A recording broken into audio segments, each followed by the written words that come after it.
Hi everybody. Today we're going to learn how to use the CIA World Factbook as another great research resource for your project. So let's get started. The CIA World Factbook is a resource by the United States government and of the Central Intelligence Agency. That's what CIA stands for. And it has all sorts of information about all the countries of the world. We're going to focus on Africa, so you will need to start out by finding your country either on the scroll down list that's right here, or you can hover over the map and find your country here. I'm going to keep using Algeria as an example today. So when I open Algeria, I'm going to scroll down here and I find that I have information about the flag. And if I click that, it does give me a little small paragraph that I can read. So if you're in charge of the flag, I would encourage you to look there. I'm going to close this window. It has 21 photos of Algeria. That number will vary depending on which country you're in, but there are some really great images here. And you can scroll down and see those. It tells you it gives you a caption, excuse me, for each image. And then you can scroll through the images across the bottom ribbon here. Okay, so I would encourage you to look for images here as a good resource.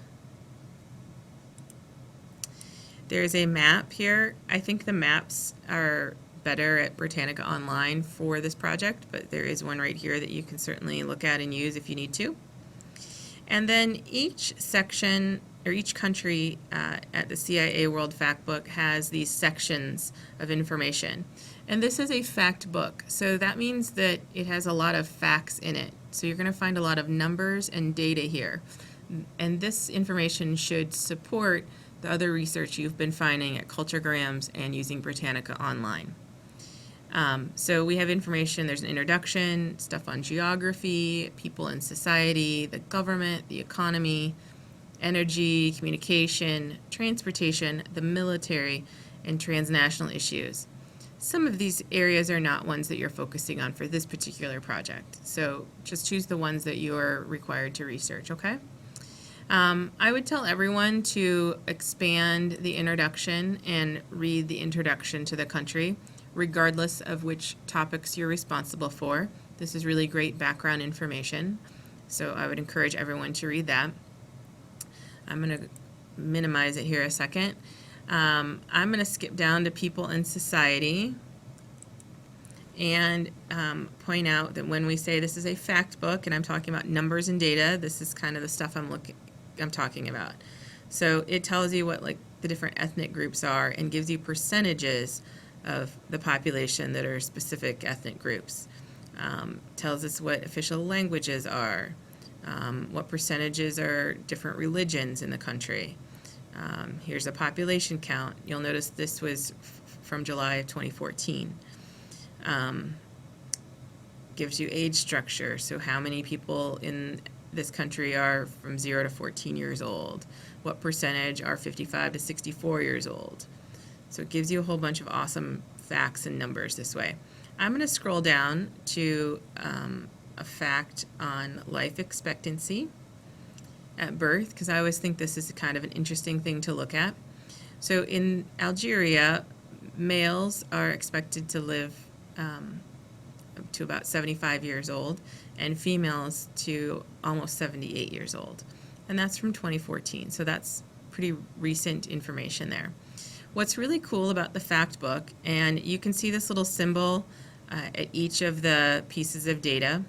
So if you click on this, if I want to look at life expectancy at birth around the world, I can click and get to all the other countries that are covered by the World Factbook. So I'm going to go and look at what's the life expectancy for the United States.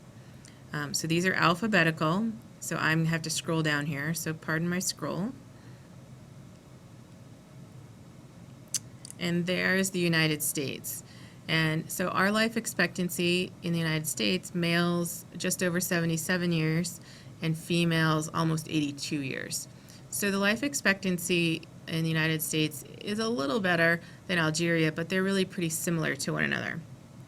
Some of your African countries, these numbers are going to be pretty low. So it's an interesting thing to look at, okay? But you can always compare your country and then go find other countries or the United States to compare your country to give you kind of some perspective about what life might be like in your country. And this works,